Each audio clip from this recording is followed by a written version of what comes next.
What about AP for the Minnesota Vikings, B-Mac? We wonder, he's not going to play Sunday against the Chicago Bears, and maybe this is the end of AP in Minnesota. Now, he had returned from a torn meniscus, play against the Colts in Week 15, and then he didn't play last weekend against the Packers. The Vikings have a team option on the veteran's contract for 2017, and they'd owed him $18 million if they choose to exercise it. So, do you think we've seen the last of AP in Minnesota?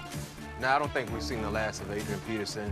Granted, I don't expect to see Adrian Peterson play for that number you just hit on, $18 million. That's a lot of money to pay a player, especially a running back that it's not necessarily saying on the decline, but he's battled multiple injuries throughout the course of this year, and he was not as productive as the old Adrian Peterson. So I can see Adrian Peterson maybe compromising a little bit with his agent, whoever represents him, and trying to stay in a Minnesota Vikings uniform for his entire career. Because it would seem weird to see AP in another uniform, but money is money, and this is the way the NFL, this is the way you play the game nowadays if you're a GM. So again, you think he comes back, but we got to cut that salary. There's no way they can afford to pay him. Yeah, and if he declines on cutting his salary, there's not one team in the NFL that will pay him $18 million. Well, not this Adrian Peterson. Let's keep it real. That's the reality of the situation.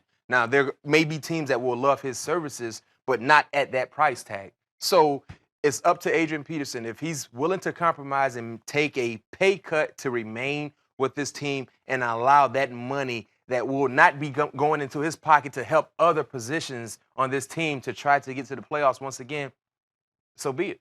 It's always, it sounds good when people talk about pay cuts until it's you that they come and say, hey, AP, we want to talk to you about maybe giving back to the team a little bit. We'll find out if he stays in Minnesota. We always stay right on time right here. The Big 1-2 live programming 7 nights a week, which means we'll see you tonight right back here.